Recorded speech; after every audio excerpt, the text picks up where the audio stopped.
Elizabeth Vargas, and this is 2020 in Touch. A leafy suburban town, high school kids with alcohol, racial slurs, and then tragedy.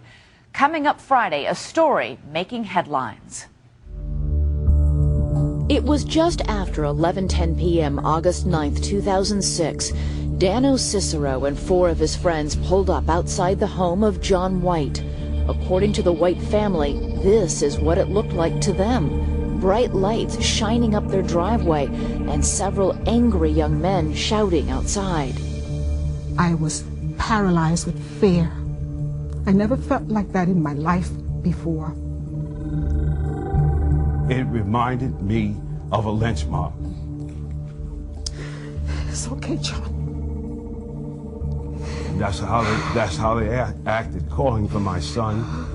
When someone wakes you up like that in the middle of the night, you go into a defensive mode. That's what I did.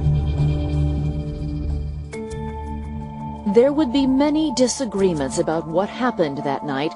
What is undisputed is that just before he left the garage, John White made a fateful decision. He picked up a loaded .32 caliber pistol that had been handed down to him by his grandfather. When you walked outside with that gun, were you planning to use it? No. I wanted to repel them. I wanted them to go away. As John exited the garage, he was followed closely by Aaron, who picked up one of his father's loaded shotguns.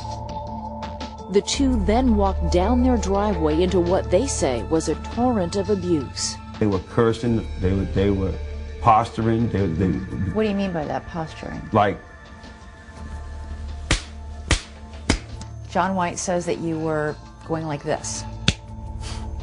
Like as in, I'm gonna... Never, not once. Beat you up. Did you ever use any racial epithets? No.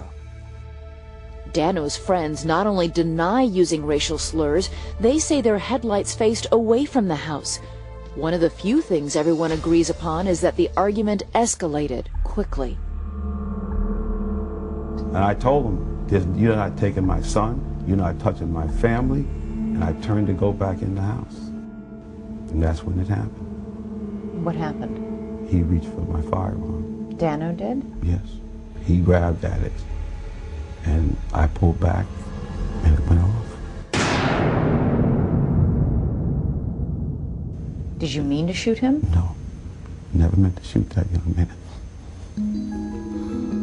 Never meant to shoot that young man. But Dano's friends saw things differently. They say that Dano didn't reach for the gun, but swatted it away, and that John White then raised the gun again and deliberately fired at the unarmed teen. Is it possible at all that the gun went off accidentally? That in the scuffle or the swatting? The motion of that gun, as Dano hit it down, he brought it back up and shot. The shot, fired from just a few inches away, traveled through Dano's left cheek up toward his right ear.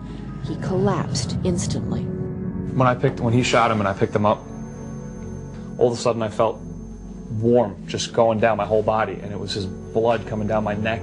I looked at my hands and it was like just hot blood all over my body, and that's I was like, this isn't good. This is really bad. At 11:13 p.m., just 3 minutes after Dano and his friends had pulled up, the first of 2 cars was captured speeding back down the street.